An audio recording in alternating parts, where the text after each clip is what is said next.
Well, greetings everyone, and let me get some of this. Let's do this for the time being.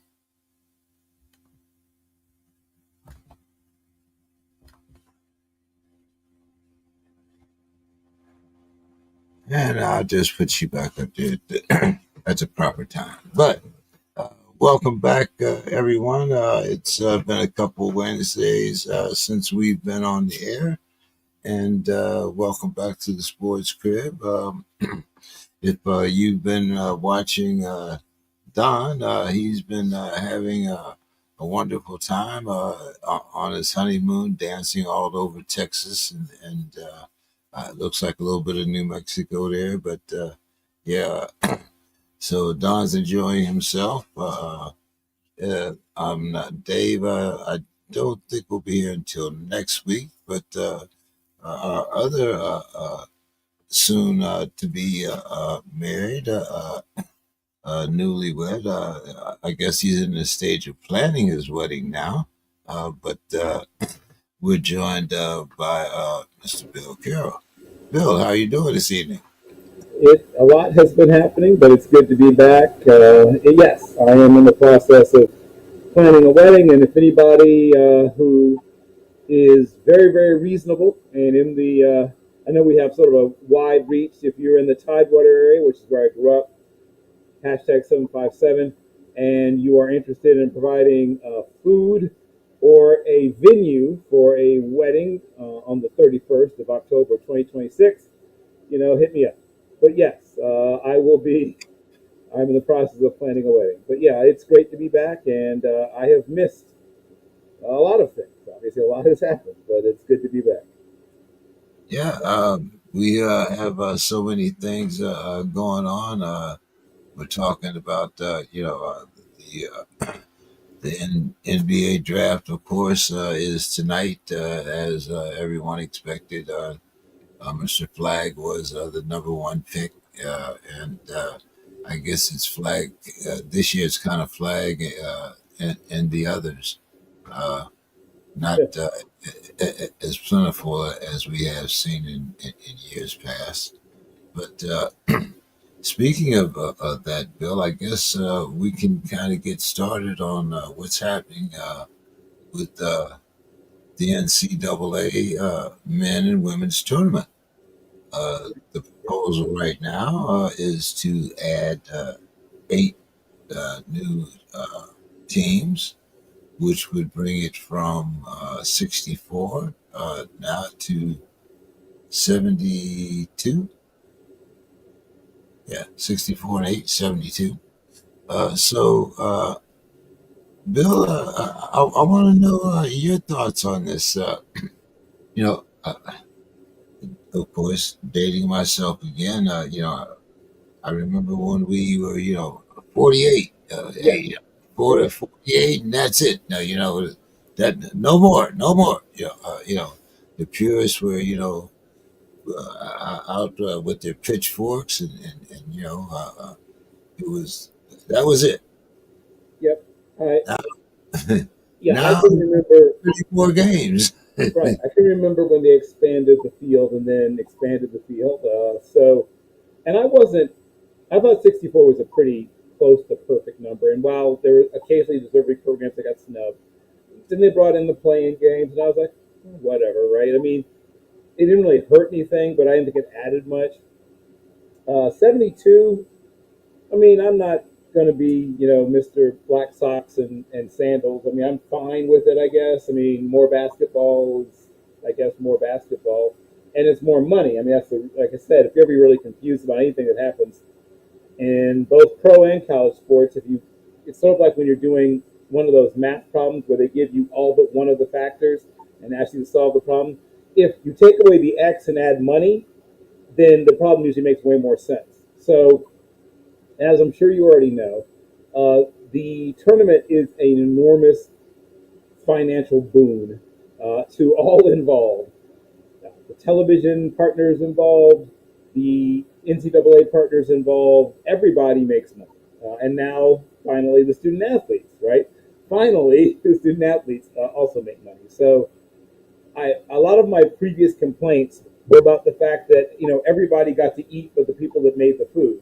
Now that finally they're allowing the kitchen staff to eat as well, I don't have a huge problem with it. But yeah, I mean, was I clamoring for an expansion? I certainly wasn't. I was fine with the even at 48. So obviously at 48 there was a lot of snubbing. I think about would Villanova have gotten a chance to win it all? Like there's certain teams that in Valvano's NC State team, certain teams that won the whole thing would not have even been in contention if not for the changes that came along that expanded the field out to where it is now. So as I've just stated and now restated, I'm fine either way. But yeah, when you Okay. have like Well, yeah, let me be the devil's advocate here. Now, I mean, please do. we've seen the dwindling, uh, the falling of the Yes, prestigious NIT. yes. If you put more teams into the tournament, aren't you sitting the death knell to the NIT? Well, yes and no, right? The NIT is already, I mean, once again, depending upon exactly how old you are, you might remember when the NIT was the big show, right? When the NIT was the one that everyone was trying to get into, and the NCAA was the younger, smaller, less exciting sibling, and obviously, well, clearly things have changed. So what I will say about that, what I will, sort of remind people is that things change. The very nature of all things is to change. There's no way to fully get away from that, quite frankly. So the fact of the matter is, and it is a fact, the fact of the matter is that you can't put the toothpaste back in the tube. You're not going to be able to go back. The NIT is never going to regain its former luster. That having been said, I mean, already we're seeing teams that are at or below 500 make the NIT field. So, uh, am I fiercely protective of the sovereignty and the legacy and whatever of the NIT? Frankly, no. I would like to see the NIT and the NCAA work it out so that sort of like it used to happen with the bowl games, right? If you really had a great week in the old days at the Shrine Game, right, or a great week at the Medal of Honor Bowl back when it was around, or whatever, Castler Does Soul and all these other, it would then get you to the Senior Bowl. I would love to see them change the timing enough so that the winner of the NIT, or maybe the top two teams even from the NIT, got a chance to be in the play-in game, right, for the NCAA. I mean, that to me would help to make the NIT relevant again, is if it were an on-ramp to the NCAA tournament. And I know it would be admitting that you're secondary, but you already are. Like, it's not like you would just be admitting what everyone already knows is true, frankly.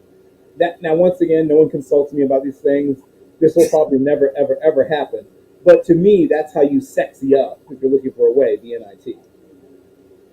Yeah, that, that would make sense, But, once again, even though I will, be, watching the NIT as a second, if I have a brother, I'm going to watch the NCAA, of course. But, it just, I guess for me, the NIT is more like one of those tradition type things. It's not really relevant, you know, but, maybe we'll have a little ice cream and cake anyway. You know what I mean? Well, as a USC football fan, I can relate. Not really relevant, but still, everyone looks at it and says, "Oh, look how interesting that it's there doing what it does." Yeah, And I like traditions as much as the next guy. I'm a historian and all that cool stuff, but simply wanting something to be important or be around or whatever doesn't make it anything other than what it is. It is very much a secondary tournament, and I think it will remain so no matter what.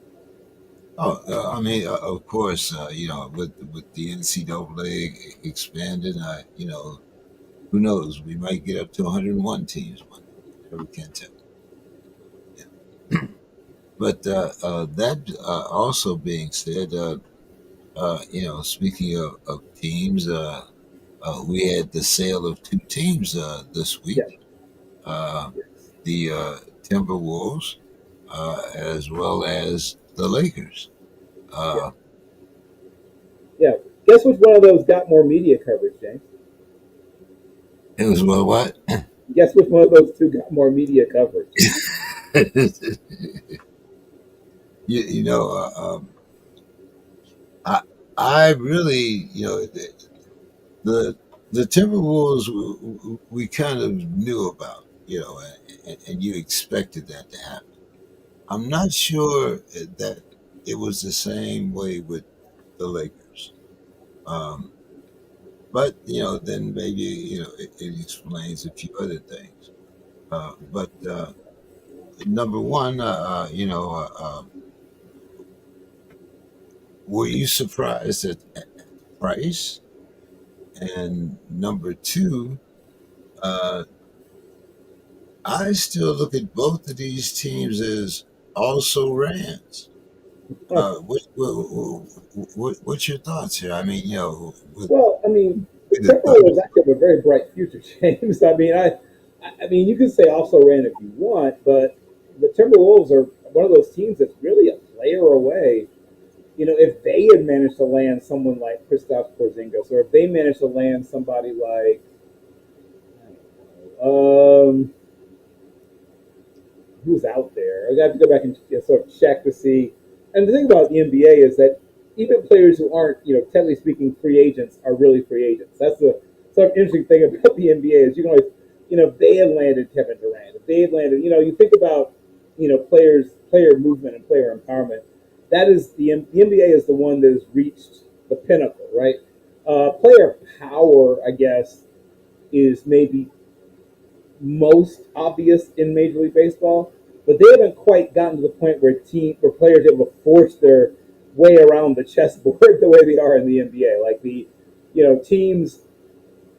teams are truly, when it comes to sort of where players want to land, partners at this point practically, as opposed to you and I are both old enough here when teams literally own players, right? I mean, and shout out to the late great Kurt Flood, and at some point, I hope he gets some sort of Hall of Fame acknowledgement. Personally, he's a really good baseball player. Like that's been sort of overshadowed because of he had a really nice 14-year, solid 14-year career. But he changed the game more than the list of people who changed the ball as much as he did. It's a short list. Marvin Miller, right, who was his lawyer, who later created the modern version of the Major League Players Association. uh, Kurt Flood, like I just said, Babe Ruth, Jackie Robinson. Like that's the list. That's the Mount Rushmore, basically, of modern day baseball in terms of the changes that were made to bring baseball awareness.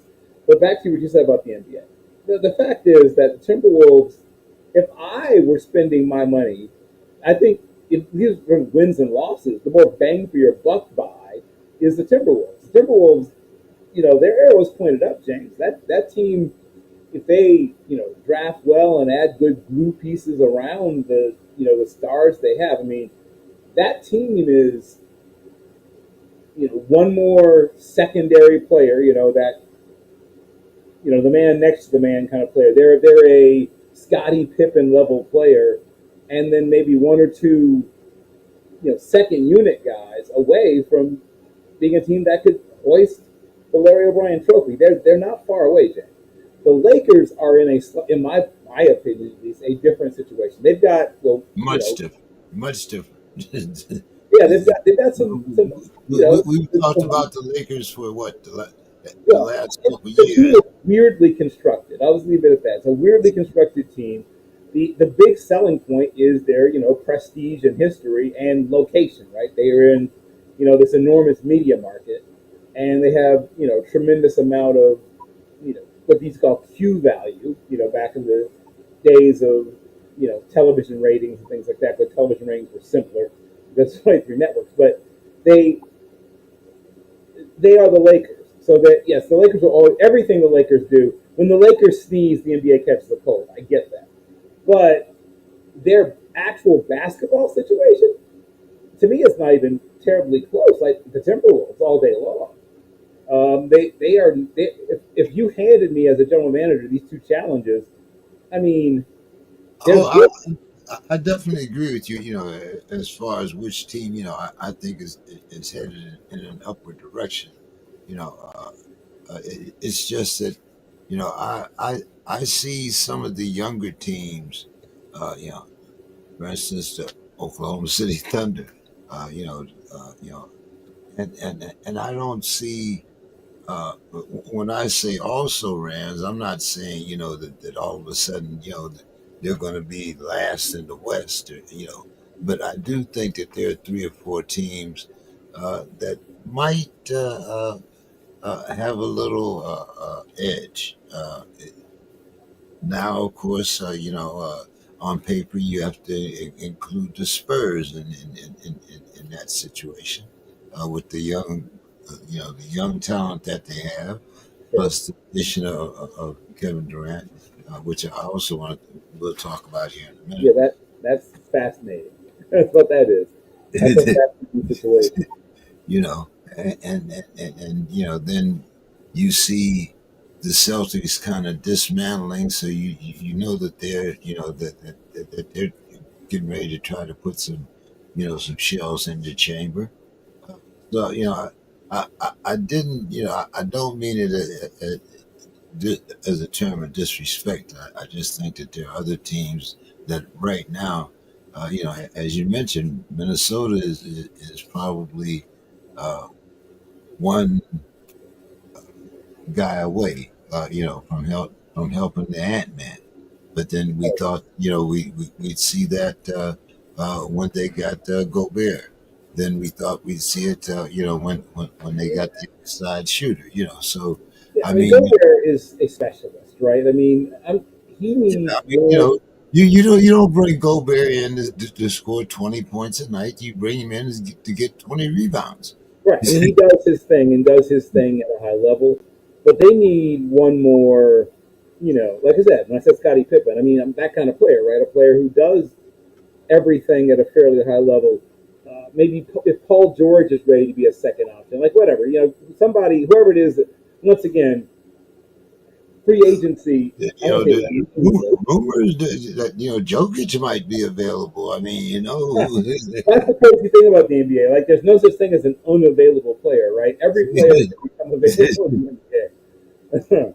you know, um, but that's what I'm saying. He's a player away. I mean, they have some really nice pieces. Obviously, you have this budding superstar. I just mentioned Joe Ingles is a nice specialist. Luke Garza is another. They have a lot of sort of, like I said, my glue guys, right? Mike Conley still has a little bit of tread left on the tires, but they're going to need to, you know, give him fewer and fewer minutes as time goes on. but he Even but he brings Tesco is that a veteran player. he brings that veteran leadership, though. Right, right. They have a couple of old guys on the team, right? I mean, he's one of them. Um, but yeah, obviously Gobert is an older player. Randall, I keep forgetting that Julius Randle's had 10 years. Man, time flies. It feels like just yesterday he was a kid. But Julius Randle is 10 years in. So they've got 3 or 4 veterans.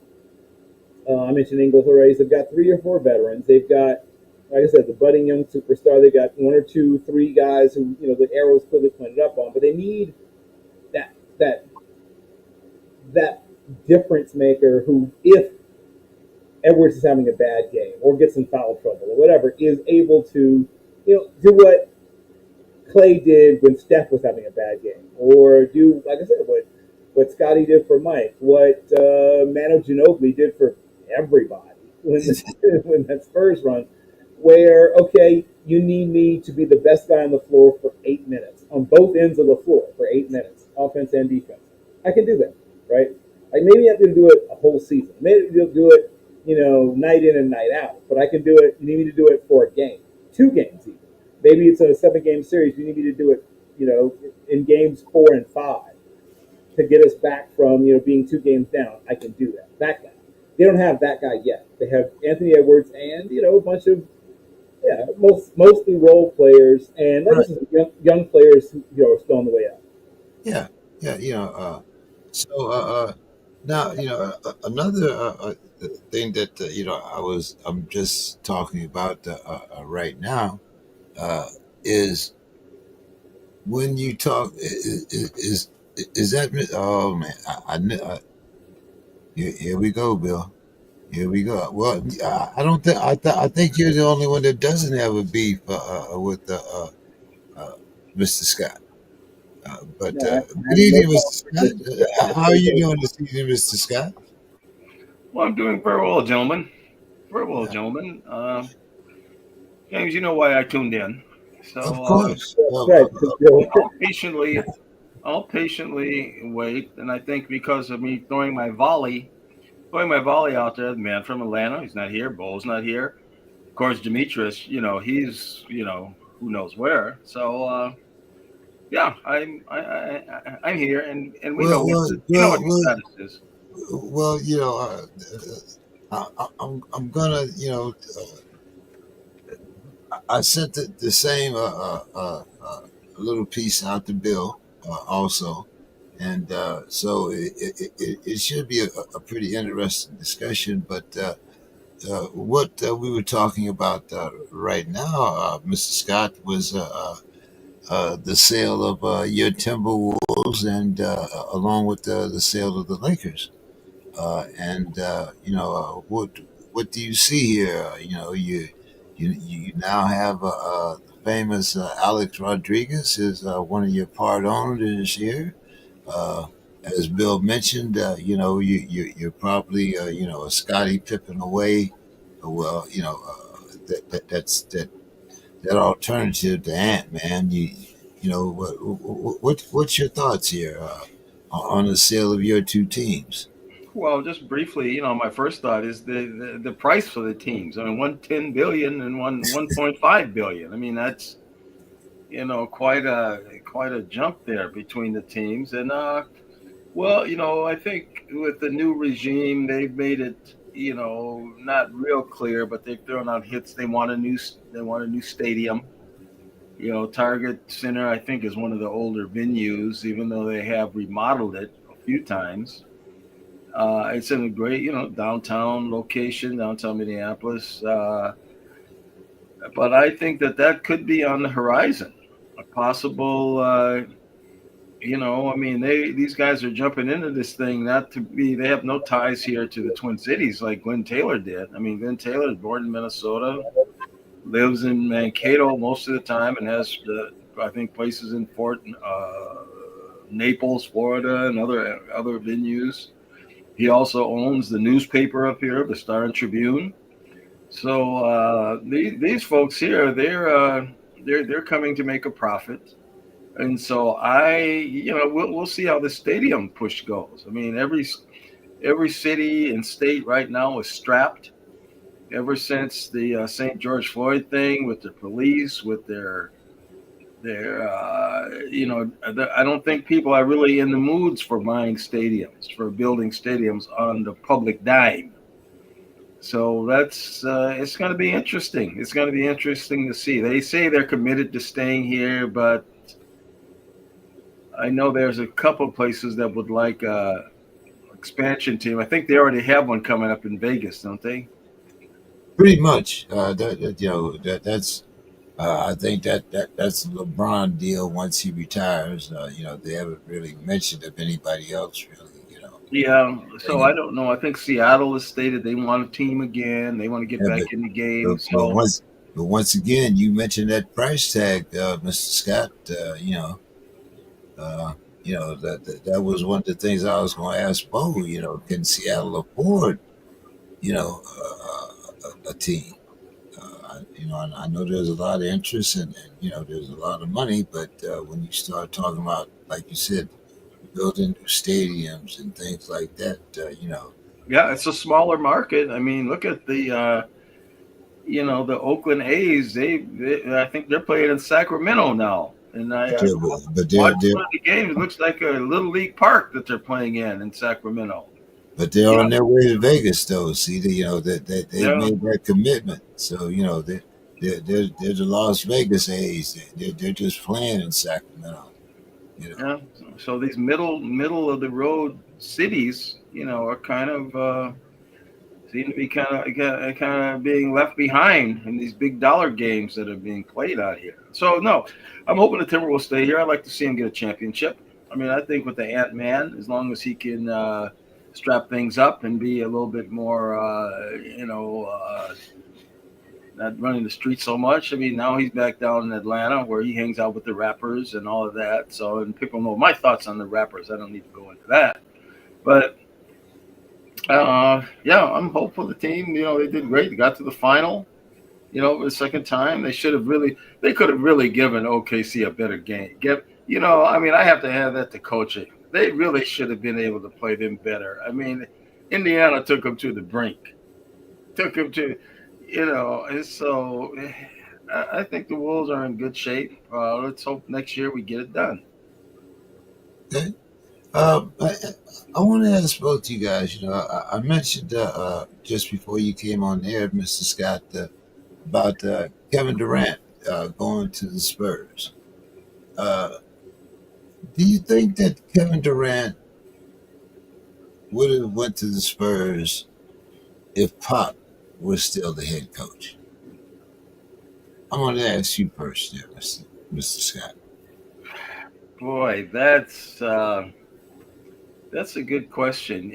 I'm not real sure how serious KD is about playing basketball. I mean, he was with a championship team, and he was seemed to be great makeup with, with Steph Curry, and that seemed to be a great thing. But he always seems to not be happy. So that's a good question. I don't know if I have a real answer for that. Because he seems to be very meticulous. Like I guess they were trying to get him here. They were going to give half the team up for him, but then I guess he said he didn't want to come here. And so they found a suitor in Houston, and I really don't know Kevin Garnett. I can't Kevin Durant. I can't read him. If he really wants to be a champion again, or he's trying to lead somebody, I see he's more of a businessman type, getting the bag, put his points up. He's happy with that. That's my observation. What do you think, Bill? I mean, do you see any path to Kevin Durant being a champion again? I I don't see it. I mean, not, not just because, I mean, I'm not saying that his skills have diminished that much, but I'm kind of like Mr. Scott. I don't know if his heart is in the game anymore. It's about uh, I want to win a championship for Kevin. Not I don't think it's about making my teammates better or it's uh, I want a championship. I think to me it's all about the me. But you know, your thoughts, there, Bill?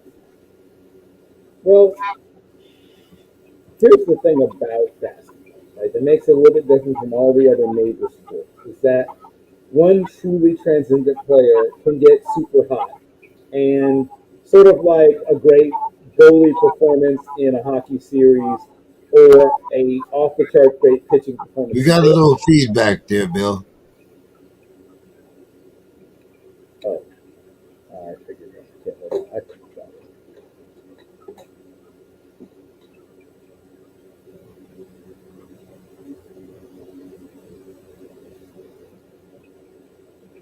I was saying that somewhat like a great goalie performance in hockey, where you just can't score on, or a once in a lifetime pitching performance in baseball where you just can't get it. Well, the thing is, you only get pitched a certain number of times in baseball. But so in basketball, it's like even more because that player can play every night of the series. Kevin Durant is still capable of taking over a game or a series. Now, I'm not going to ever question someone's. I don't read minds. I don't read hearts. I don't read souls. So I'm not going to attempt to do so.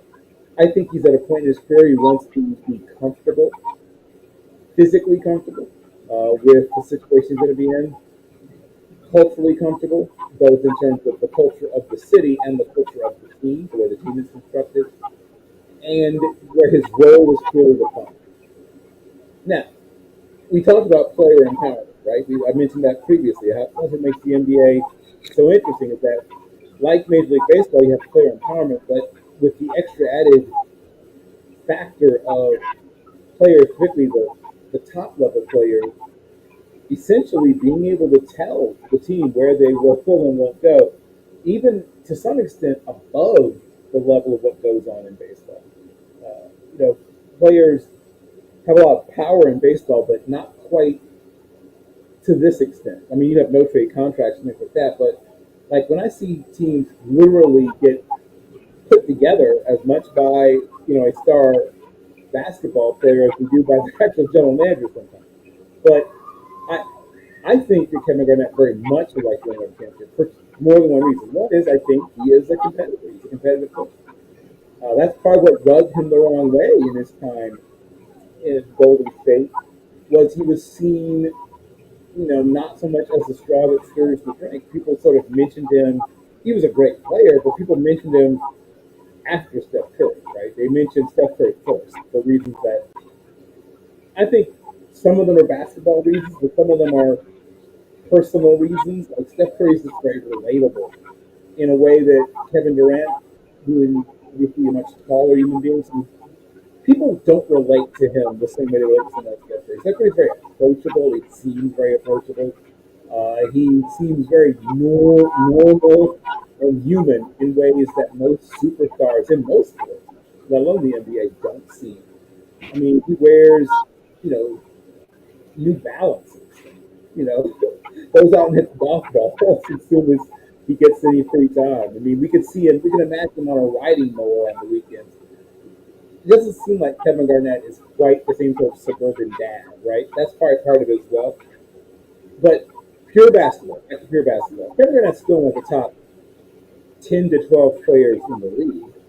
And while I would say he maybe lost a little something off his fastball as a defender at this point in his career, still, he's one of the probably 6 or 7 toughest players to defend still on the offensive end. So I'm not here to question his heart, his mind, his soul. I don't know him like that. But if you just watch him as a basketball player, I watch him as I don't know, maybe not as much as you guys, but I watch him enough to see that he can still do almost all the same things on the offensive end of the floor the average. Yeah, I would agree with that. But as I said, he's been in the game for quite some time. Wear and tear on those legs. Basketball is a whole different animal. Yep. So it's going to be kind of interesting to see what comes up Well, this year. to me, it seems like he's falling into this category of guys that we know are great. And the reason he's above that is he does have a championship. Does have a championship. But I mean, guys like Paul George and guys like the Beard and guys like Westbrook and guys that are really great players, but there just doesn't seem to be that next, yeah, whatever it is. This at least they don't display that. Maybe they do have it, but at least they don't really display that. So many all stars that are so good, but when it comes down to the crunch time and then what their motives are for being moved around, Damon Lillard. I mean, there's another name that comes to me. I mean, I'm pretty sure maybe Giannis is going to be in it. Once you don't Yeah, get the title, it becomes very then the money's big, and so yeah, I'll sign me up. Yeah, I can come in for a few minutes. I mean, I can still do that. But Right, but the criticism by some people of Giannis Antetokounmpo is that he is too unselfish. He's too willing to be patient. He's too loyal. Right. Like it's like you really are in a damned if you do, damned if you don't situation. He has won a title with his hometown team. He has indicated his goal is to win more there, but he wants to retire with the team that drafted him. Right? He grew up loving when he first got exposed to basketball, people like Tim Duncan, right? People who did have that connection to one team for their entire careers. I don't know what you're expected to do as a superstar nowadays. That you're not actually literally the GM, unless you are like one of the super. There's a few guys that almost are literally GMs, but you aren't literally putting the team together. And Giannis doesn't seem like that type, right? He's not the kind of guy who storms into the front office and says, "Go get me this guy, this guy, this guy," right? He says I could use more help. He'd like to win another title, but he's not a guy that, from what I've observed at least, that goes in and throws his weight around and has a temper tantrum. I Yeah. think see we have a tendency to take perceptions and treat them like reality, right? And to some extent, guys like Michael Jeffrey Jordan and Kobe Bean Bryant made us think that being a competitor looks a certain way, right? Are you a guy that shows up at the gym at 3:45 in the morning and puts up 1,000 shots every night? And are you a guy that that threatens and cajoles and sometimes even smacks around your teammates to get to pull things out of them or whatever? You can be a great competitor without doing any of that stuff, right? And I just mentioned Tim Duncan. Tim Duncan was an extremely high-level competitor who would do whatever it took to win. He just didn't feel like talking about it. You know what I mean? Like you can have a competitive fire that burns quite brightly, but it can burn quietly. And I Yeah. hope we don't fall into this trap of thinking a superstar has to look a certain way or act a certain way in order to be respected a certain way. Well, I mean, when as you mentioned, the two games that you mentioned, Kobe and Mike, but I do think it does take people of your generation, Bill, and Mr. Scott, that have actually seen, Mike play, for real rather than, on a YouTube tape or, you've seen it in actual time. And I'm not sure that, I'm not saying necessarily that these guys are lazy, but I think the game has certainly changed. Now, where a guy might put up 1,000 shots from every position on the floor. Now, if he puts up 1,000 shots, probably 700 of them are threes. So the game has certainly changed. But even championships. I mean, so can you take a guy like Robert Horry that moved around and played out 4 or 5 championship teams? yeah, I mean, some of that is how are you really measuring? Like I say, there's a group of that have been great players throughout their career that never did get a championship. I mean, right. the Charles Barkley's. I mean, the people that just Right, happen to Johnny be at the right Stockton, Karl place. Malone. It's a pretty good sized list of really great players. It is, yeah, It doesn't mean they didn't want to win. I mean, like I yeah. think that we take very complex things and simplify them, right? Because I guess people don't like complexity, but a lot goes into building a championship team, Oh, and you know, injuries play into it, timing plays into it. People always say like, how differently would we think of Clyde Drexler, who's born 10 years earlier, 10 years later, so his career doesn't overlap almost entirely with Jordan's, right? How differently we look at certain players. How Yeah. differently is Chris Mullin's career? Like there's a long list of players who just timed it badly, right? I mean, like if you come along at a time when there are a lot of other great players, but maybe not the greatest player of all time, overlapping with most of your career, maybe you get a couple of titles and we talk about you differently. I don't like people, like I said, taking very complicated things and just trying to make them as simple as, these players don't want it badly enough. Like that's yeah. the silliest thing I've ever heard. All right, Mostly guys, the let's. coaching. But I want one more thing on this, but the coaches kind of come into it. I mean, you look at the great Zen master.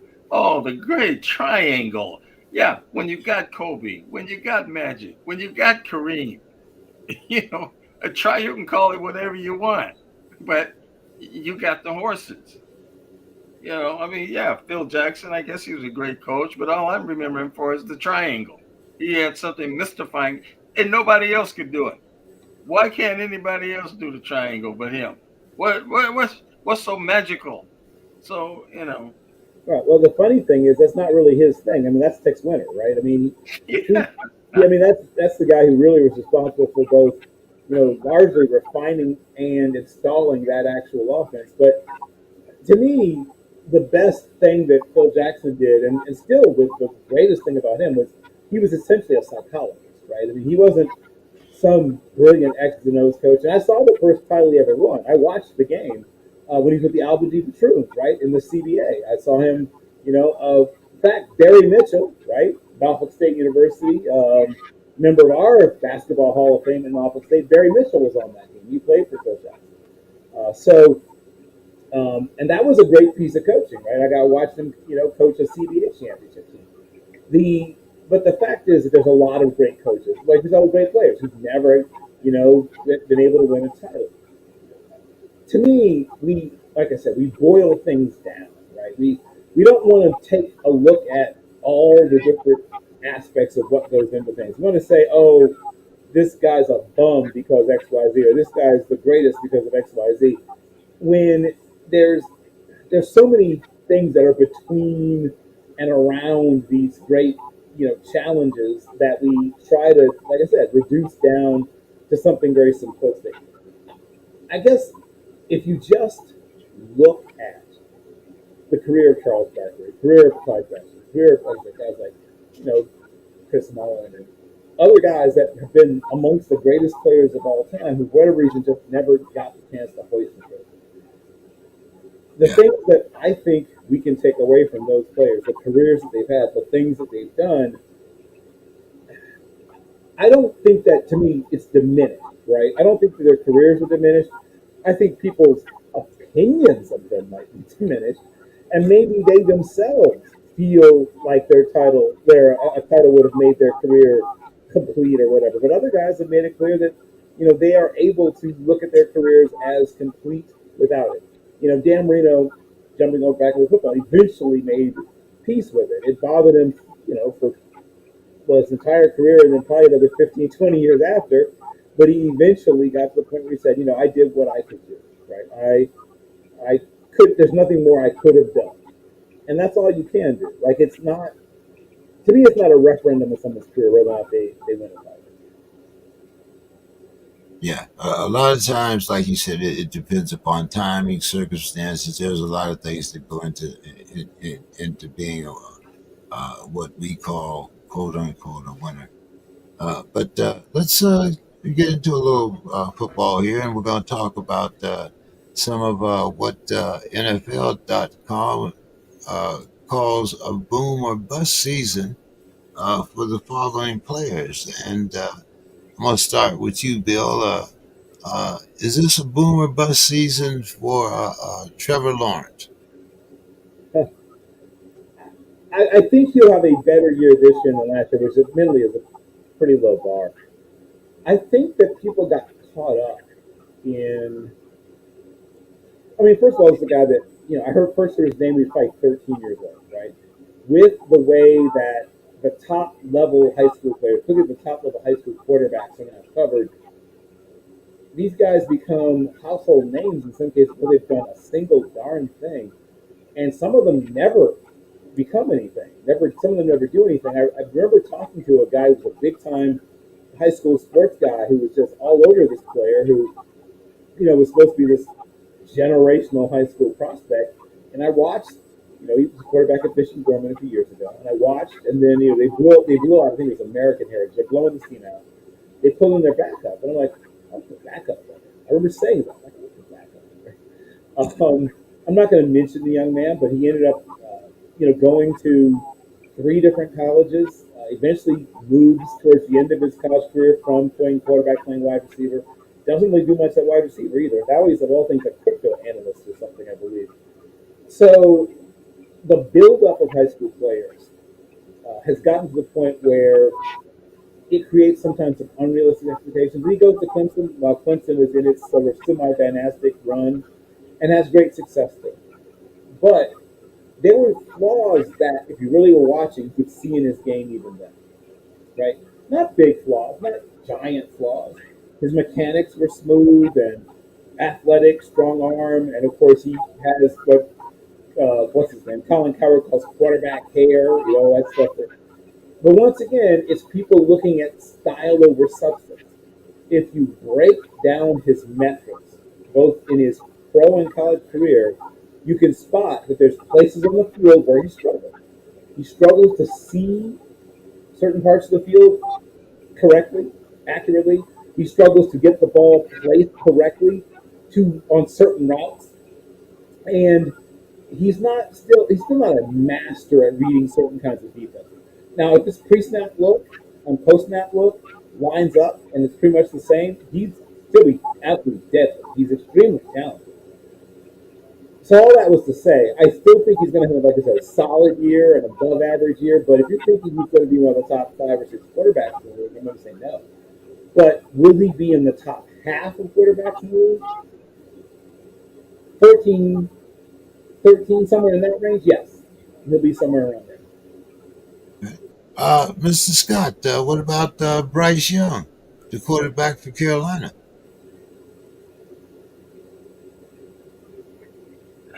Well, some of these young quarterbacks, to me, is sometimes it's just too early to tell.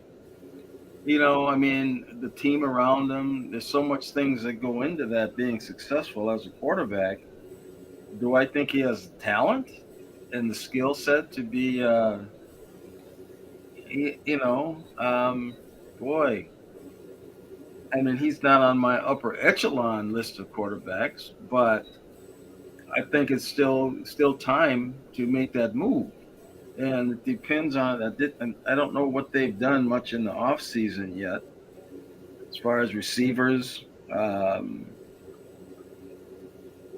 but I almost have no much of opinion on that because I think that it's still too early to tell. He could end up being good. He could end up bombing there and going somewhere else and being good, depending on what system, depending on who's around him. But um, he seems like a bona fide starter. I mean, that's about all I can give him.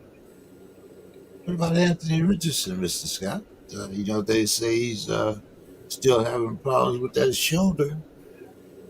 Yeah, again, he's getting up there a little bit, and but he's shown good flashes, great leadership, and if he's healthy, I think I think he's a good move. Now, is I'm trying to think, is that the one where the Viking quarterback went there too? Not the Vikings quarterback, the former Giants quarterback, Yeah, Danny. Daniel Jones sat on the Vikings practice That's squad. right, he was with it. Yeah, Yeah, yeah. But just so you know, Anthony Richardson would still be the third youngest starting quarterback in the league. He's still just 23 years old. yeah. I mean, he's looks like he's got skill. He's talented, So man, this guy always calls me. I'd be bothered with him. Bill, what about Travis Etienne? He's going to be uh, uh, Trevor's number one running back. What's your thoughts here? Well, I think that Etienne will have a much better season than he did last year, but I also think he's going to be in pretty much a timeshare situation. So, for fantasy purposes, you may not be thrilled with the year he had. In real football, he's going to have a dramatically better season. But he is going to be probably in a almost close to 50-50, maybe 55-45 kind of share situation in terms of touches. So that makes him less than appetizing for fantasy football. Okay. What about Traylon? Excuse me, Traylon Burks. Bill. He's the wide receiver. Traylon Burks. C. Yeah, Traylon Burks. So here's the Traylon Burks. And once again, I know people don't like, when I get too nerdy, so I'll try not to take it too deep. But if you studied the advanced metrics on him in college, there was reason for concern. And some of those concerns have come to fruition at this level. He is still not a very nuanced route runner. He still is going to struggle with consistently getting, open. But the good thing is he is a big, powerful young man who doesn't necessarily need to be open. I think he's still going to do a good job of once he gets the ball in his hand, being able to shrug people off because he's big and powerful. But I don't think he's going to be a true number one receiver at any point in his career. I think the best possible outcome for him is getting paired with a true number one and then falling into that number two spot. And there's nothing wrong with being a great Robin, right? I mean, we talk about what's going on with AJ Brown and the Slim Reaper, right? Devontae Smith. Devontae Smith would be a number one on a lot of teams, but he is maybe Robin, maybe the best number two. So I guess T. Higgins may push back against that. But he's certainly one of the best, if not the best number two receiver in all the NFL. And that is still a very valuable thing to do. And that's probably the best possible outcome for Conan Burke. Mr. Scott, let me ask you about a young man that's in your division. You got to face him twice, and that's Lucas Van Nuys. He's the defensive end for the Green Bay Packers. What's your thoughts on this young man? Well, it sounds like it looks like he's a good addition to the Packers. And as I've said, this division is going to be the best division. With every game is going to be very, very competitive. We play this other division in the AFC. We've got a few walkover games like Pittsburgh and those kind of games, but the in division games are going to be very, very, very competitive. And I think Green Bay is right in there. Green Bay's right in there, and you can't count the Bears out. I mean, I think this division is going to be the most fun division I've seen. So I think he'll be. I think it'd be a great addition if he can add to what they're doing in Green Bay. What about Evan O'Neal? He's an offensive tackle for the Giants. He's going to have to do. They're going to have a new running back. Their first round draft choice is probably going to be their main target. You got some decent wide receivers, but uh, Justin Fields and I mean, no, they got Russ, right? Didn't they get Russ? I think the Giants got Yeah, Russ. I think Giants have the most fun quarterback room in the whole NFL because I always talk about like it's a cop show, right? Where you have like the sort of somewhat jaded veteran, then you have the excited young cop, and you got the wild, reckless guy who might get everybody killed. Now, so you can guess who's who, right? If you look at that room, because you have Jackson Dart, right, the rookie. You've got Jameis Winston, where anything could happen, and then you've got Russ with the "I'm too old for this" group. So yeah, it's a fun quarterback room, and like I said, sort of like a mismatched buddy cop show. Bill, what did you think about Tyree Wilson, the defensive end for the Raiders? He's a big kid. I don't think he's ever going to do what people thought he was going to be. Once again, I don't want to get too nerdy, but if you studied his advanced metrics in college, it scared you, frankly. The numbers said more like solid producer rather than superstar, and I think you'll have a solid, productive year and a solid productive career. But I don't think he's ever going to be. The good news, he doesn't have to be special. That's special, right? You've got your superstar, right? He just has to. So his best possible situation is to become Robin, or Nightwing, or whatever whatever you want to say. the second banana. He has a chance to be that second banana. What about Trevor Penning, Bill? Another offensive tackle. He's gonna, he's going to be protecting. What's it, what's his name? You talking about Tyler Shuck? The You talking who's about going to Tyler be Shuck? the rookie for the Saints this year? What, You talking about Tyler Shuck? yeah, Yeah, or Rattler, or I mean, there's a lot of to be determined. But uh, if you know Trevor Penning, you know that there's some real reasons to be concerned. I know it's like a broken record. He's one of those sort of fake tough guy types, and he's also got a very stiff lower body. I didn't love him as a prospect coming out of North Dakota State University. I don't love it. Sorry, Northern Illinois University. I don't love him anymore now.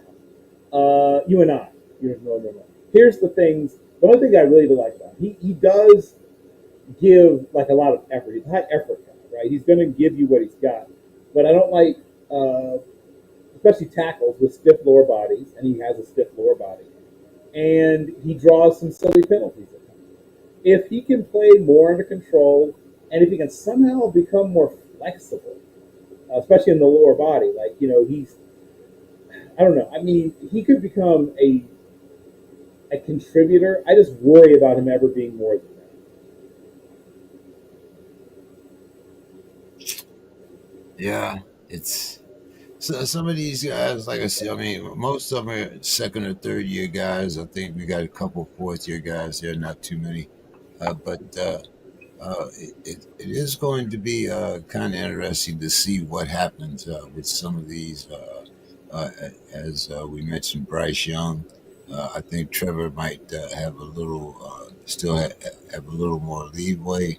Uh, it's going to be interesting to see what happens with But your. Bryce Young, that's the guy who's I think about to have his breakout year. I think he's about to have a really good year.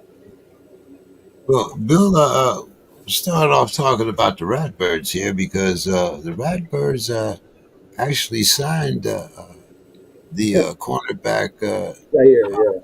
Jair Alexander from the Packers. Yep. And I mean, we've all talked about how the Ratbirds need to improve their secondary. That's always been kind of suspect.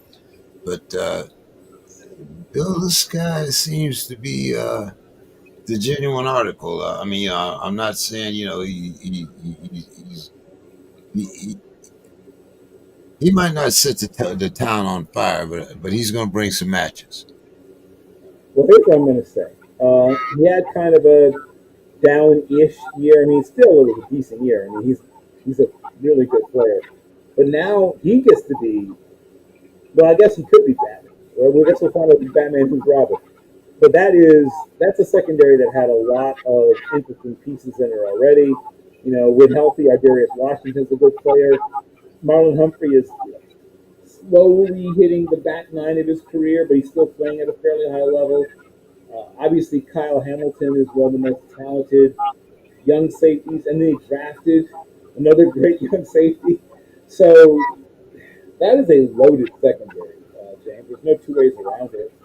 And a lot of those guys are position agnostic. You can play them a lot of different places. Hamilton can play everywhere from essentially within 3 or 4 yards of the line of scrimmage to 30 yards away from the line of scrimmage. They just have a lot of flexibility. And Malachi Starks is going to that should be one of the better secondaries in the NFL. There's no two ways of getting around that. I definitely agree with that. Mr. Scott, let's talk about your favorite guy here, Mr. Kirk Cousins. Seems like the banker's going to be getting a lot of money to be sitting on the bench this year. What's your thoughts there? It didn't seem like any team, including my Steelers, didn't want to tackle that big paycheck. What was it? I think it's like a 28 mil bite this year, something like that. But What's your thoughts here, Mr. Scott? You know, Well, do you think he's going to be a disruption in the locker room? I think if they're saying you're willing to pay me the full 30 million or so, and you want me to sit on the bench, there would be no objection to that. I mean, I think piling up ends is really the whole thing there, and has been from day one. I mean, he's never really shown that he's worth all of that. I mean, it's just his career is just so mystifying to me. How Washington franchised him for 2 years, and then he gets a big bag to come up to Minnesota, and he puts up numbers. They put a good team around him, but will he be a I doubt it. I mean, I doubt at this stage of the game if he says that you're willing to pay me and you just want me to come to practice every day. Oh, no problem. I can do that standing on my head. And I think I don't think he'll be a disruption. But, the thing is, too, we've only seen a sample size of the other quarterback for the most part. And so, is Atlanta willing to keep him in that role for that amount of money to see if this other guy really pans out? Because I still think that was a smaller sample size.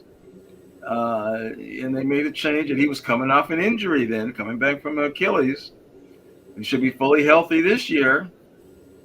And there still may be some team that just says, God, somebody's got hurt in camp or something happened, and he might be their guy. So I think he's willing. He knows he's going to get paid. That's the name of his game. So I don't think he'll be a disruption. I really don't. I don't know that he's going to start saying, "Well, I need to go somewhere where I can start." I haven't heard any rumblings like that. I haven't heard anything like that. And I've talked to my Atlanta people, and this was, the man from Atlanta. Maybe he knows a little bit more than I do. But so yeah, I think he's just happy as a baby with a toe in his mouth to sit on sit on the bench for that amount of money. I totally agree with you, Mr. Scott. I don't think you're going to hear any disgruntlement from Kurt at all. Long as the check's clear, I think Kurt will be fine. Uh, Bill, how many games do you think it'll be before Jackson Dart is the starting quarterback for the Giants? I wish I was looking at the schedule. It'll probably be a week or two after the bye week, maybe the week following the bye week. Now, doesn't mean he'll hold on to the job, right? I want to make it clear that just because he gets a start, I predicted this before, and I'm going to reiterate. I think all three, and of course, I mean Tommy DeVito's still there, but I think the top three quarterbacks in the depth chart all get a start before it's all said and done. I think that they don't know necessarily themselves who the quarterback of the present is. I think they want Jackson Dart to be the quarterback of the future. Like, if that's a different question, but I think he's the quarterback of the future. I think unless he proves definitively that he's not, that's the quarterback of the future. The quarterback of the present is, frankly, D, all of the above. I believe they're all going to see time. But you give him the bye week. Yeah, I think he gets a start after the bye week. Okay. All right. Mr. Scott, your boy Sam Donald, the coach over there in Seattle says, Sam's the man. He's number one on the depth chart. But after losing, the two most productive wide receivers, DK and my man, they're And both gone now. They got Cooper Cup. But what do you think, Donald the Cup, Mr. Scott? Is Cooper Cup still the number one wide receiver? Well, I don't know. It probably depends on the quarterback. I mean, he had a sterling year here, but he reminds me of kind of like Nick Foles and Oh, what was the guy we had here for 1 year? We went to the championship, and he's bounced around, never You're started. talking about Case Keenum. Case Keenum. It just sounds like these guys can come up and rise up, and the stars line up for them. And so I think still he got a bag. I think he got 100 million. I'm not sure how many years it was. So yeah, they've got to say he's the guy. I mean, they've thrown everything on that. So can you do it again? That's the big thing there. I mean, can he? That's their big thing there. Can he do it again? I mean, we've seen these one hit wonders. We've had a lot of one hit wonders. We've seen that, and to me, he's a great candidate to be a one hit wonder. One hit wonder. So, uh, yeah, he's going to need receivers. He's going to have everything around him. But can he do what he did here? And you saw he melted, like an icicle, and he just melted in the playoffs. It was horrible. So that's another interesting. I really like to get the insight from the Great Bowl. I'm sure he's going to be going to camp and checking out, and watching. So I'd like to really get some real insight how that's going to work. Yeah, I was hoping Bo was here. I also wanted to talk about that Pac-12, the new Pac-12 league there. Kind of sounds like a prison league. Fresno State, Texas State. It's like what was that? The longest yard. Every game, but we'll see. I'm looking for Bo to come back too. I want to talk to him about those things. Uh, Bill, Mr. Krabs said that these last 2 years were the worst of his tenure. Bill, should Mr. Kraft buckle up? I mean, it's his team. He can say whatever he wants. He's generally been somewhere between supportive and quiet pretty much all the time. Mostly, with a few exceptions. So, he perked up a little during Deflategate and stuff like that, where he basically just came to the defense of the staff and players. And he's one of the better owners in the league, and he was asked a question and he answered honestly. I don't know if we're supposed to complain about that. We once again, it's one of those damned if you do, damned if you don't. Is he supposed to pretend that these last couple years have been great? So everybody thinks he's an idiot? I mean, like, what's he supposed to do in that situation? I do think that Gerard Mayo was to some extent done dirty. Like, they didn't give him enough time to establish, what he would or would not have been able to accomplish as a head coach. That was, to me, that was too quick a trigger. But yeah, that team was bad. I mean, there's no two ways around it. I said that they had the worst roster in the league. Like, I meant it. Like, frankly, they won one or two more games than they probably should have. Go back and look at that last year's roster. They had a promising young quarterback. Their number one wide receiver would have been a number three wide receiver on a lot of teams. He would have been the number 3 or 4 on Tampa Bay, the 3 or the 4 on, a team like the Packers, a 3 or a 4, on a team like the Bengals. Like he was, and I liked him. I'm gonna be clear. I liked Demario Douglas. I was a big Demario Douglas fan when he came out of Liberty, but he should never have been asked to be the focus of a passing game. They had virtually nothing going on at tight end. Their running game wasn't good. Like the defense wasn't in great shape. Like it was just bad in so many places. Now there were flashes. You saw one or two young players on defense show you something. You saw, like I said, Drake May. Frankly, what Drake May did with what was around him was astonishing. I mean, that's another one of those. If you're a dynasty player and you picked up Drake May last year, and you probably got him maybe even the second round. You know, well done. Drake May is going to be a superstar. But yeah, I mean, that was a bad football team. I don't know what do you want the man to say. Uh,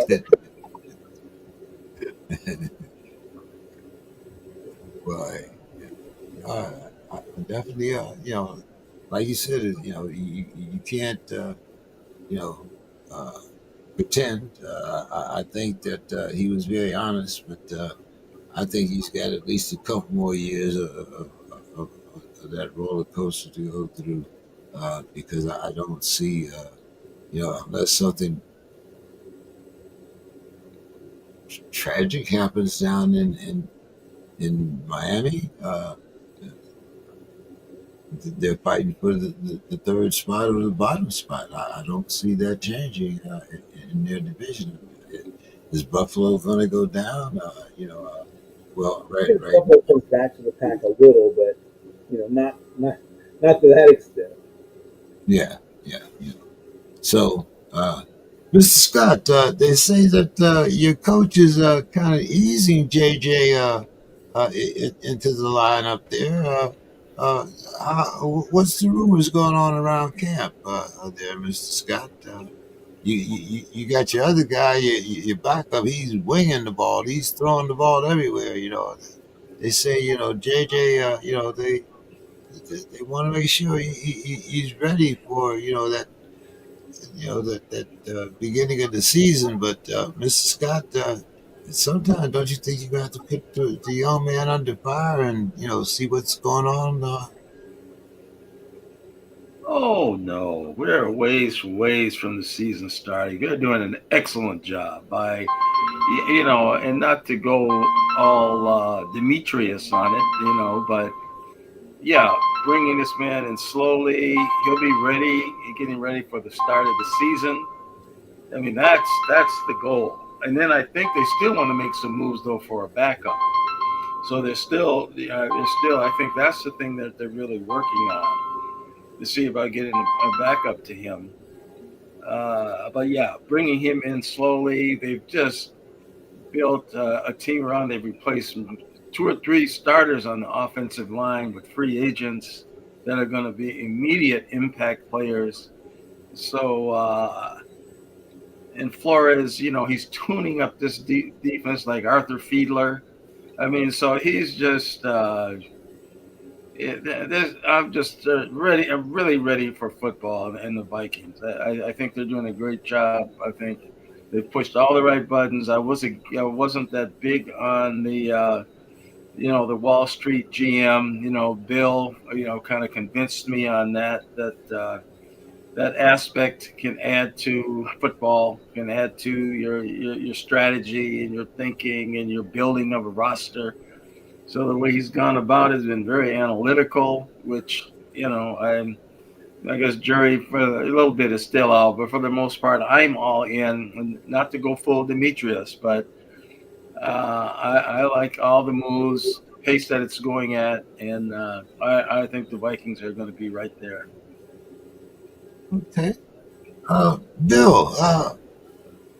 We seen Shakur has gotten his second ticket in Cleveland since he's been there. Is the young man driving himself out of Cleveland, Bill? And if not Cleveland, where? The first time he gets in a game and feathers a beautiful fade ball for a touchdown, nobody will even remember this. Like it's funny. Now that's how you know it's kind of like the dead period in football is when people. I'm not saying this is to be dismissed, right? You never should be going 101 miles an hour in a vehicle unless you are literally part of a high-speed chase as a law enforcement officer or something like that. But this is not the kind of thing that people care about if he plays well, and I think he will. Now, once again, we need to control for the situation, right? The Browns are something of a mess, and they are the bottom of a very competitive division.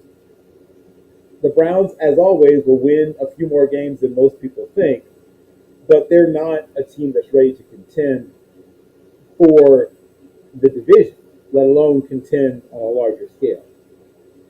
But Andrew Berry, we talked about GMs, analytical GMs, right? Who I watched play, right? He was a quarterback himself at Harvard back in the day. He is another guy with a really strong analytical background, but is a football guy, right? He played football at a reasonably high level himself.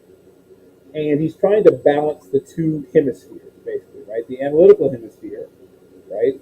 Harvard MBA, that guy who looks at opportunity cost and sunken cost and all that good stuff, and a person that understands also that there's things that aren't easily quantified or measured that go into building a football team.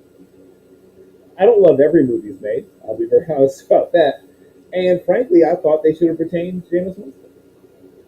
I think that they should have drafted a young quarterback, as opposed to drafting two young quarterbacks, retained Winston, and then they wouldn't have had to rush the issue with whoever ends up winning the starting job.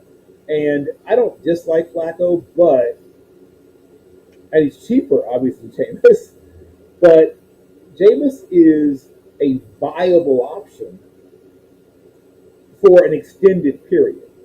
While I think Joseph Vincent Flacco, still kept getting hot for 3 or 4 games and looking like looking like his old self, but then he goes back to looking simply old. So they've painted themselves to some extent into a corner. I'll be interested to see how long they stay with Flacco before they pull the lever and bring in whichever one of the young quarterbacks. And my sense is that's going to end up being Shador when it's all said and done. I don't dislike Dylan Gabriel, but Dylan Gabriel, we mentioned earlier, the name of Case Keenum, and frankly, Dylan Gabriel is a guy who has maybe a little less deep ball. Well, he can throw a decent deep ball, but it's those intermediate passes where you got to really put something on it, right? Those deep comebacks, those deep outs, especially from the far hash, those are going to give him trouble, and they have given him trouble already. He's been in offenses that sort of protected him from having to make those big arm throws. It's hard to avoid that in the NFL. And Shador doesn't exactly have a cannon either. Like, these are two guys who, one who's right around average and one who's a little bit below average at arm strength. So it means that those cold weather games late in the season are going to be a struggle for both those guys. The one big arm in the room is Joseph Flacco. The one thing Flacco can still do is he can still bring it. Like, he still has nothing. He's lost nothing off his fastball. He never was super mobile, and now he's essentially a glacier back there. But can he still throw the ball with a lot on it? Yes. So maybe he'll be their power throw specialist once he loses the starting job.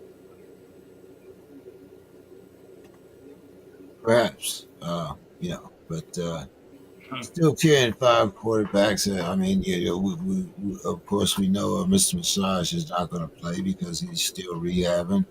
Uh, you got Kenny Pickett, still there in the quarterback room. Uh, right now, it seems like an uphill battle for Shador, but we'll see. Mr. Scott, of course, speaking of my guys, the Steelers, we did lose one of our star receivers. He's now a Dallas Cowboy. He's on the other side of C.D. Lamb. But we also had Debo Samuels. He decided that he wanted to go to Washington. So we have two duos here that are in the same division, and I'd like you to tell me who do you think is going to catch the most touchdowns as a duo?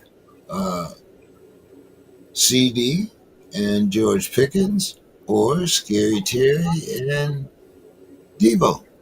What's your thoughts here, Mr. Scott? Why, I I guess I'd have to go with CD.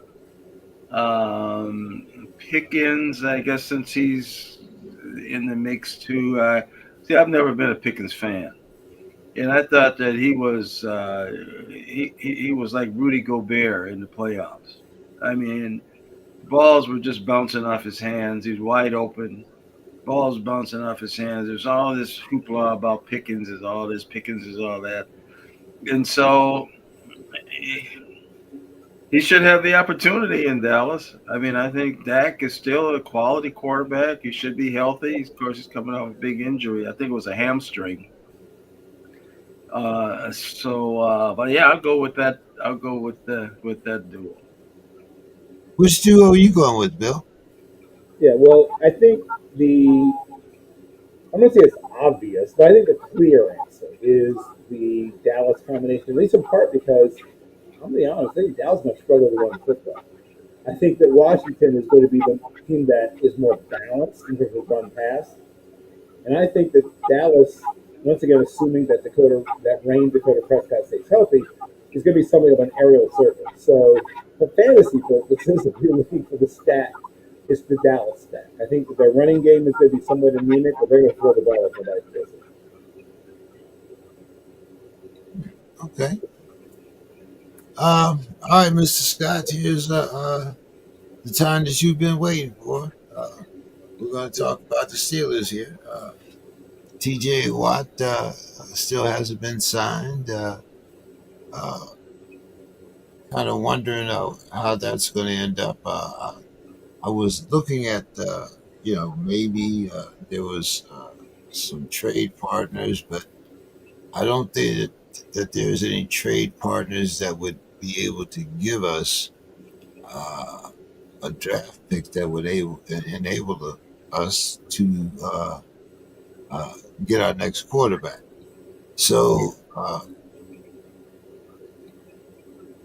I'm not sure, when you talk about Aaron Rodgers and how the Steelers are preparing for the future, this and that, is T.J. Watt, how many more years does he have left? But as I said before, I don't see a very viable uh, trade partner that could get us high enough up in the draft pick in order for us to get our quarterback of the future. Even though this class of quarterback, I think it will be much above the last. Also, when you're talking about the ayahuasca, uh, this kills me. Um, he has came out and said that this may be, not definitely, maybe, and probably is his last season of playing NFL football. So, I'm not sure how that is going to lead to uh, leadership in the locker room. We all saw, how he felt threatened by Love. So, even though he's only on a 1 year contract, you know, I thought, you know, as everyone knows, I detest Rogers even being in the Steelers uniform. But I'll go back also to the article that I sent everybody because while we're talking about the Steelers and draft picks, we have Ryan Clark that's saying that Tomlin and ayahuasca are both underachievers. Well, a lot of people have already said that about ayahuasca since because he only has what one Super Bowl ring. I guess if having a Super Bowl ring is considered a success, then yes. But I think we all know that uh, when he came on the scene, we expected much more from the Packers and at least a couple of Super Bowl rings. Um, so I asked a question a few weeks ago. Uh, is Omar Khan the classic Brutus, Mike Tomlin's death of a coach? Because going under the direction that we are now, and we know that Mike Tomlin is in his last year, 2027. Oh, really? No, I hadn't heard that. If this is his last year. Oh Oh, yeah, well, 27 is officially his last year, so that's why we were looking for an extension. And with the way that the current regime is heading, I don't see that. To me, when I made the comparison of Brutus, it was, right up until the time, they started stabbing him. Caesar thought Brutus was in his corner. I think Mike Tomlin is kind of, well, the organization is going to protect me, and but I still see this heading in the same direction that we did with Chuck Noll. And I think Mr. Scott, as much as I don't want to admit it, because you know, right now, I'm in that, if not Mike who, but if you keep giving him, a subpar team, and expecting him to deliver, uh, sooner or later, it's going to fall on the coach before it falls on the GM. So I think Omar is actually protecting himself while trying to actually kind of send Mike out the back door. I think it's one of those things, like smiling faces sometimes. Uh, Bill, what's your take on the article? What you thought about Mike Tom? The whole thing. What's your take on the Steelers here? Well, once again, I think the team will continue to be patient. I think it would take a spectacularly terrible season for there to be even a significant amount of heat under the seat of Coach Tomlin. Omar Ten Khan, seven. I mean, if they go 4-13 or something. Now, the silver lining is that they would have a chance to draft one of the first quarterbacks off the board without having to trade with anybody or anything like that. But it would take something like that. A team, I don't think a game or two below 500 is that different from being a game or two above 500, quite frankly. It just means that you don't get bounced in the first round of the playoffs yet again. So I'm not too terribly concerned at this moment about that. Now, if you tell me, like I said, the team just looks bad, uninspired, they look, unprepared and get overmatched and get blown out week after week after week. And like I said, 3-14, 4-13, like that, that would be different. But if it's another fight and scratch, and fight, 8-9, 9-8, 10-7, maybe even 7-10. I don't think there's going to be that much going on in terms of Coach Tomlin's future, with the team. It would take an epic collapse. All right. Well, let me ask you this then. Looking at this Steelers schedule, can you find 8 teams, eight, and I'm going to say that even though it doesn't always turn out this way, but I'm going to give you two wins against the Browns, one against each of Miami, the Jets, and who's the other team in that division? Um, What's his name? Bingle? no, in the AFC North. Yeah. So it's the Browns, the Bengals, and obviously the Ravens. I mean, excuse me. It's we played New England, the Bills, Right. Oh, yeah. Jets, and so maybe those three teams, and like I said, maybe Cleveland twice. We're playing the Seahawks and the Chargers, so maybe a split there, and that would get you to 6 games. Do you see two other teams, and maybe beating Chicago once? I don't, Green Bay, the Vikings, and Detroit at the best would be toss ups. So I can get to six. I can't get to eight. Well, first of all, you're entirely right. This could be, the year that people have been predicting is coming, right? Where they finally don't have a winning season. It's possible. I'm not ready to say that's, you know, 100% in the bag, but I would like to point out that NFL teams, and this is what makes the NFL so interesting, right? Routinely lose to teams that they should beat and beat teams where it seems they would have no chance of winning. So that's the first thing I'll say. I do believe that they could end up still being, um,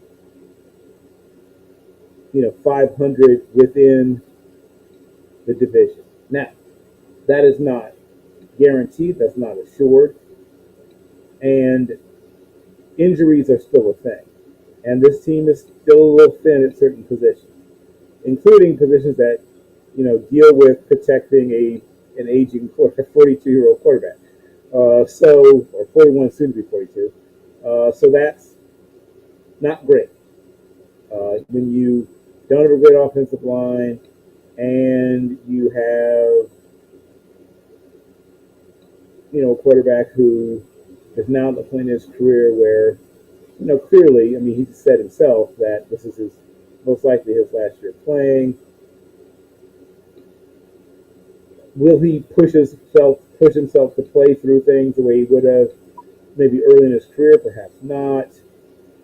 It'll be interesting to see. It'll be interesting to see how that part of it plays out. I'll put it that way. That part is very interesting. But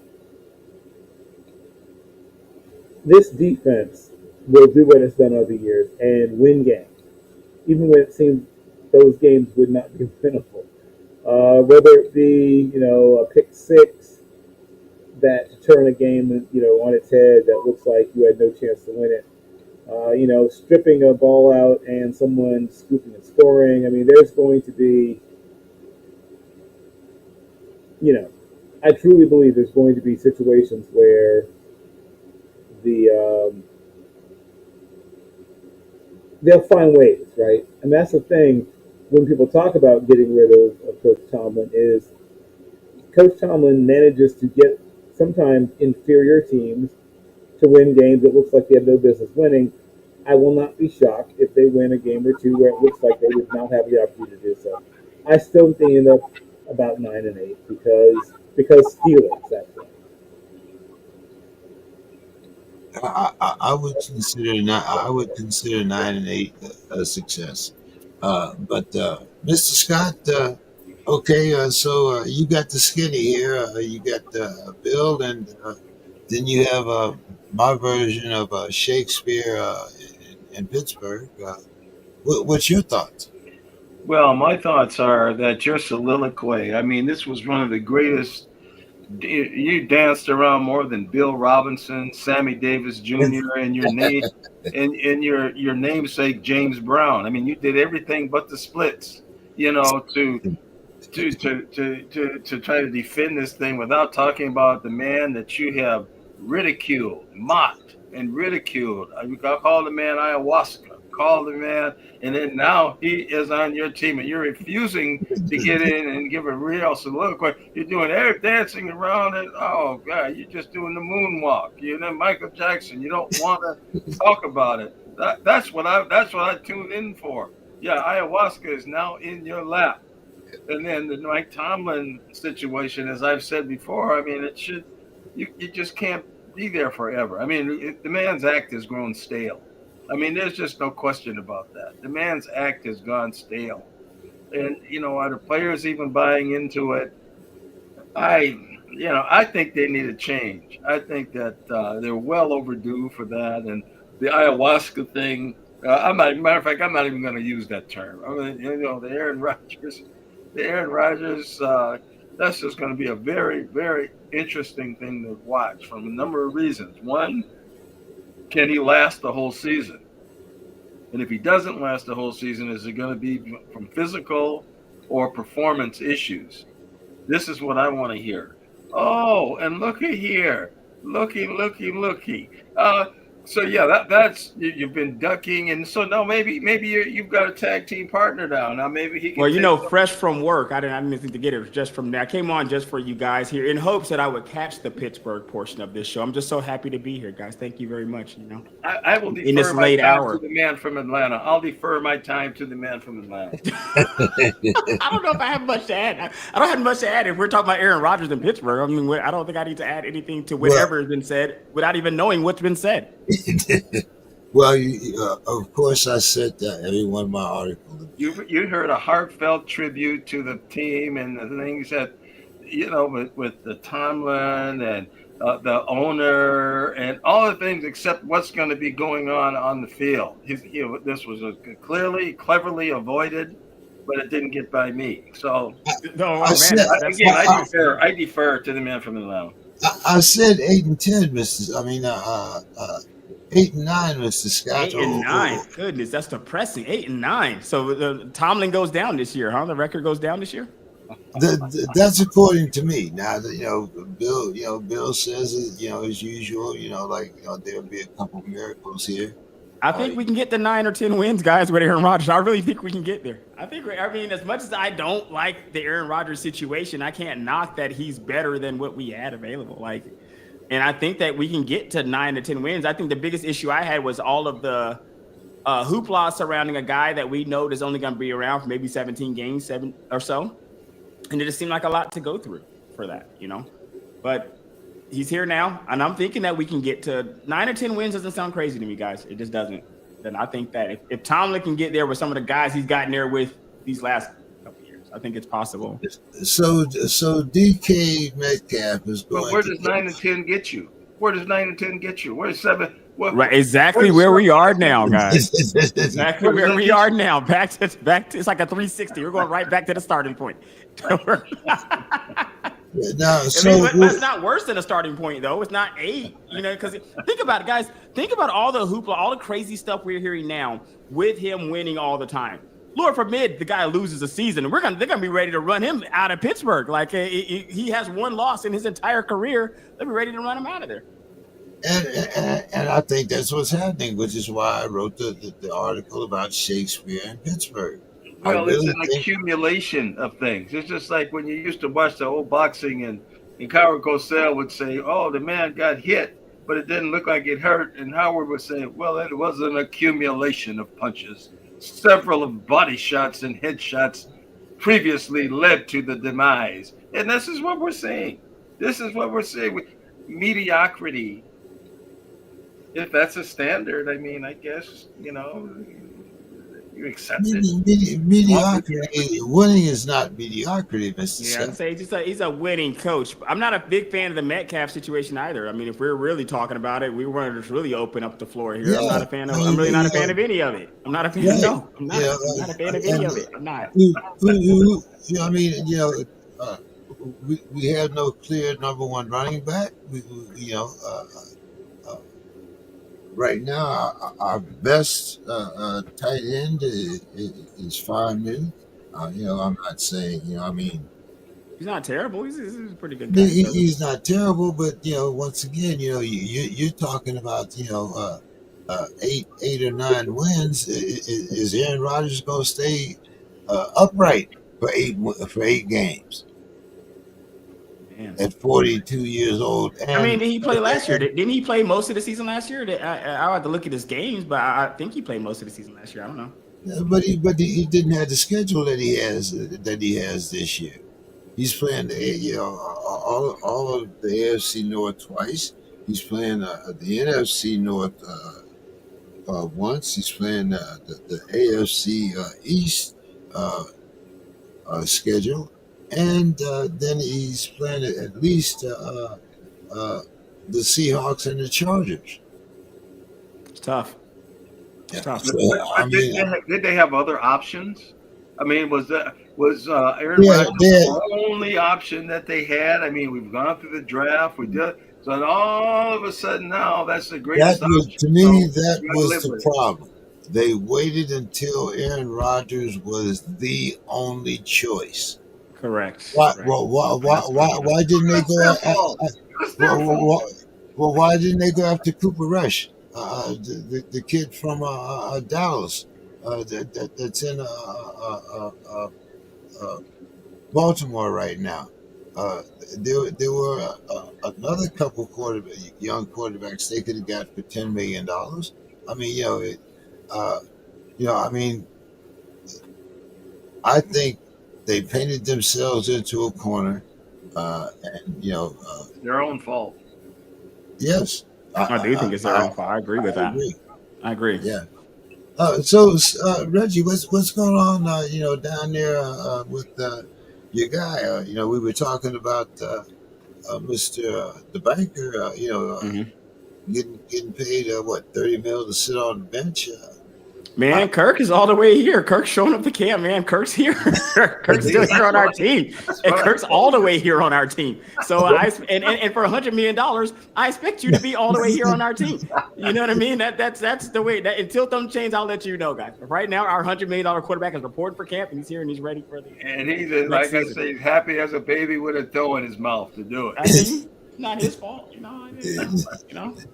Yeah, I told you he is in position now to overtake the man himself, Sam Bradford, on my SBQFI, the Sam Bradford Quarterback Finesse Index.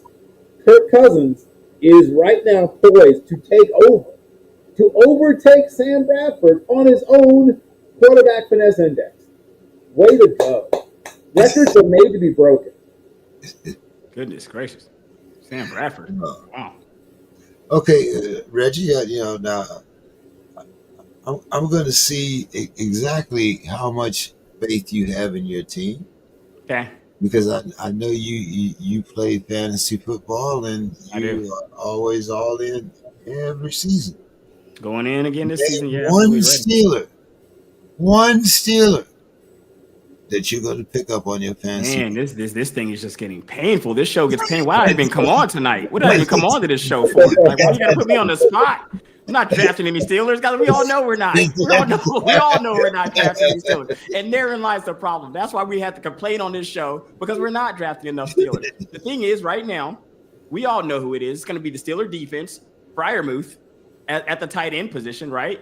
Najee's gone. Guys, are we really taking a chance on DK? I mean, I've never been in love with DK. Like, from a fantasy standpoint, I've just never been in love with a guy. I don't tend to draft him a lot. I did have him. Like, I think he's serviceable. And DK is the kind of guy who will win you a game or two. He would definitely have a game where he just goes nuclear. But when he has somebody else on the other side. Yeah, I think he needs a Lockett. I think he needs a JSN. I do. I think it helps him to have a Lockett and a JSN. And to be honest with you, if we had to have one of the three, I would prefer the JSN over the Metcalf, 100%. Oh man. But it'll be Freiermuth to answer your question. We got Freiermuth and the Steeler defense. I love to try to get the Steeler defense. At least they never. I mean, I can take them a lot of times. They won't let me down, but these other guys, I can't really trust them. So between you and Bill, what do you think of the TJ Watt situation? We've signed one back to a short-term deal, but I mean, are we building toward 2026? And I mean, can we get above that number 15 threshold, which I believe, after number 15, if you're still looking for a quarterback, I think you're in desperate territory. What's your thoughts here, gentlemen? I'll follow Bill after that. Bill says. So, as I said, I felt like everything that happened to this point was a referendum of what the Steelers thought of both the draft and the free agent quarterback. And admittedly, it wasn't maybe the most scintillating, either one of them. And they said, hey, let's kick the can down the road for a year. And they said, well, who's the person that gives us the best chance to be competitive with really no thought of the future, apparently. And while I would have been more excited to, somebody mentioned Cooper Rush, I think it was James, or I was banging the drum for guys like Jameis Winston or maybe not Daniel Dimes, but I mean there were a few guys that were bouncing. Geno Smith became available, obviously, so there were some guys who I would have been interested in at least seeing what it would have taken if they were trade bait. Cousins, we would have had to probably eat way too much of his contract. So I was out on Oh, him. for sure. Absolutely. We But want there were money some for the players time. out there that were at least of interest to me. Perhaps not of interest to the team. And they seem to have a sharp, clear idea of their mind of what they did and did not want. Now, you and I may disagree, and I'm guessing you and I do disagree, or at least some of us disagree, about how they saw it, about how they read the tea leaves or whatever. But there's no getting around the fact that they weren't the only ones that didn't love both the free agent and the draft class of quarterbacks. And this is a team that clearly is used to just running out whoever at quarterback and hoping for the best. And they say, well, what's one more year of that? That's my reading of it. Hey, what's one more year of this? And then somehow next year we get probably a younger veteran and draft a quarterback. That's my assumptions, at least, of how I think it'll play out. I don't know. And back to DK Metcalf, or to touch on briefly, the problem with him, and always has been the problem, is he literally looks like the Batman suit, right? I mean, he is a literal superhero build wise. But the issue is he's never been great at changing direction, which I mean, it's not shocking when you look at how he's Right. built. The man runs straight. I've been trying to tell you, James, he's a run straight guy. He's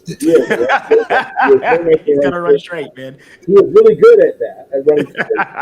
And he's an okay tracker, not an elite tracker of the ball. His hands are okay, but not great.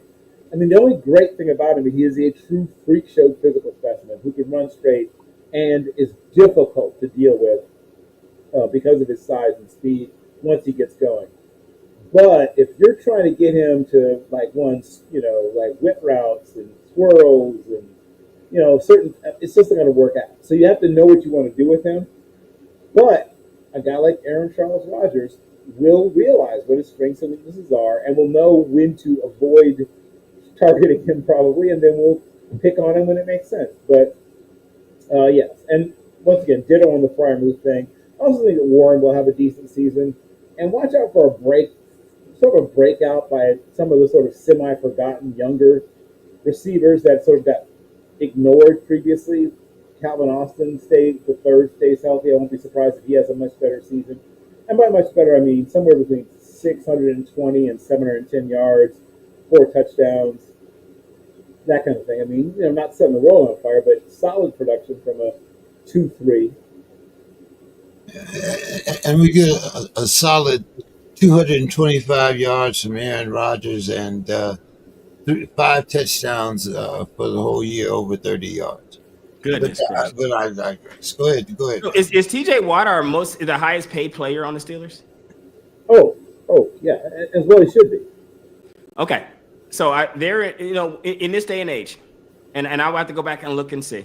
I'm interested to see how many teams have had extreme repeat postseason success with their highest paid player being a defensive player. It's interesting to see. It's interesting because I think that's just the Steeler way for sure. It's kind of what I expect to happen. I expect it and would have no other way from a Steeler standpoint. It's just interesting to see how long are you going to keep being able to run the Steeler way out there? Like, you know what I mean? Like at what point? Because it's going to come a certain point where where it has moved past you, kind of like the NBA. If I keep run centers out there and the 3-point games out there and it's just the whole thing just moved past you. I'm just wondering about that. It's interesting. It's interesting. It's an interesting situation. It's interesting to see if we could still maintain that type of relevance if we keep having our best player be a defensive player. I hate to say it, but I'm getting more over in Mr. Scott's camp here. I think it is definitely the demise of Mike Tomlin. The season ain't even started yet. You think that this year? 20, You're saying it's over. It's over before it even starts. of June. course, Like, what's the date today? How It's June quickly they 25th. fallen. How quickly the mighty have fallen. 2027 Before he even starts. 2027 is his last year. Do you think that he's going to get an extension now? Do you think he's going to get an It's extension interesting. after? I don't know if the Rooney's are really gonna kick him out. Like, what are you gonna go kick him out of one bad year? You know, what if he wins? So, like, what is the loss? Like, what's the differential? If he goes 8-9, now you're ready to run the guy out of there. Are you kidding me? Like, are you looking at the body of his work and you're ready to run the guy out of there? Like, it wouldn't make sense to me unless you were already trying to get rid of him and you just used it as a reason to get rid of him. But now hold it, Reggie, because you mentioned the demise when they got Arthur Smith. I didn't like Arthur Smith. I didn't like Kenny Pickett either. I didn't like either one of them. I didn't like Kenny Pickett. I didn't like Arthur Smith because I don't see it. I'm not gonna do that fan thing. I don't even do it in Atlanta, where I just see people come to my team and they've magically turned into somebody now that's not the person that I've been watching all the way up to that point. And I don't see it. Like I want the hopium of Kenny Pickett, the hopium of maybe hoping Will Howard becomes somebody. I mean, okay, but I haven't seen it. And I don't, up to this year, I don't see it now. And there's not, and as much as people may hate Aaron Rodgers, I see what they were seeing. Like, he gives them the best chance at what they got available. Unfortunately, they put themselves in this situation. Yeah. Well, Well, you know, what I'm seeing is basically there's so much allegiance. So much allegiance to Tomlin that they might even do something like, well, he's going to move upstairs.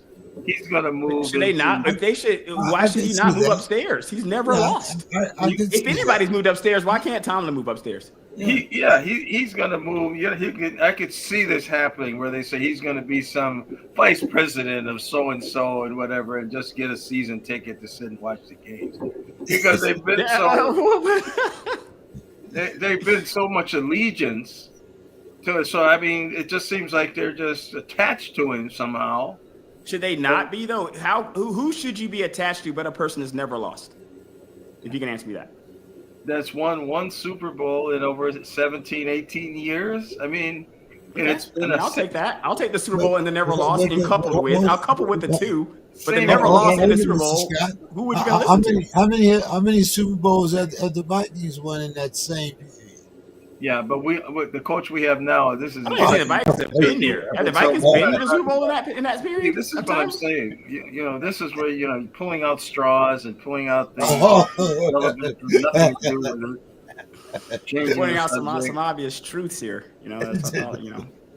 I was looking at that Vikings. I was trying to think back to that Vikings Super Bowl. Whenever you bring up Steelers, and I'm trying to think about where is that Vikings I don't want to talk. I must have missed it in there. There we go again. You know, I mean, I talked to George Foreman at the barbershop about that game. I mean, Chuck Foreman. I talked to him at the barbershop, me and my brother, and we asked him what happened to Pittsburgh. What happened? And he just shook his head and said there was nowhere to go. So I mean, there's not much you can say about that. Well, Bill, you stuck around with me all night. Give me your final thoughts on that. So, when I think about what we've just seen, right? We saw young Tyrese Halliburton, at the pinnacle of perhaps becoming that person that gets discussed in that next tier, right beyond maybe the top 5 in the league, being mentioned not far beyond them. And then obviously, the year that SGA just had, right? Winning the scoring title, winning the MVP, and being the series MVP for the finals. If Halliburton stays healthy, if Halliburton, leads his team to that Game 7 win, maybe he ends up playing the game. But either way, we got to see, despite people threatening to not watch, right? All that, I'm not watching it. I have to go back and look at the viewership numbers, but I'm pretty sure, while it wasn't a new record, they were well above the average finals viewership. Partially because it wasn't the same old suspects, right? Yeah, for sure. That I was super excited, and I'll admit it, I'm a defense guy, right? Which means I'm not as happy about basketball as I used to be. There's only a handful of teams that truly value defense, but two of them were in the finals, right? Amongst the teams that still play defense in the NBA, it I don't think it's a coincidence that two of those teams played for the championship, and they're both constructed in such a way that they could get back, right? Uh, Both teams are reasonably young. In fact, one of them I think is the youngest team to be in the finals since 1977, I believe, when Wow, Bill Walton impressive. led Yeah. the Portland Trailblazers to their one and only championship. So that tells you something about the possible future of these two franchises, and they are well coached, well prepared. They played hard. They played smart for the most part. Were there mistakes made? Sure. Were there moments where things could have been smoother or could have been smarter? Sure. But when I think about teams that are constructed smartly, like the front offices, Sam Presti, like Coach Rick Carlisle of the Pacers, there could be flowers for a lot of people. A lot of the role players that came up big at big times. It was an exciting, interesting, complicated 7 games, and it ended. I wouldn't say anticlimactically, because still, I mean, TJ, I mean, shout out, right? People were tweeting about that kid, and it seemed for a while that like literally no one could stop him. Like he was he was driving like he was young Iverson. Like nobody could stay in front of him. But it was a truly interesting series. Both these teams are fascinating to me, and I'm very intrigued by what the future holds for both franchises. Gentlemen, very much enjoy this and that. It's like that. All right, all right. Okay. Mr. Scott, let's hear your final thoughts for the evening here. Oh, I just like to, follow the cab with Bill on the NBA playoffs. I thought it was great. But I thought a lot of it hinged on injuries.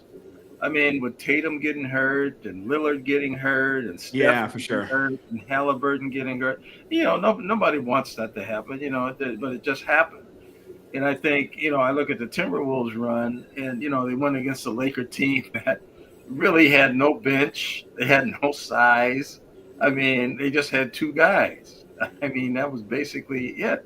And then they beat Golden State without Steph. And then so you got to kind of question that, and then their effort against OKC. I mean, I think the effort that they put, but you have to really think they only got to the playoffs by the last game of the season. That's what. Otherwise, they would have been playing.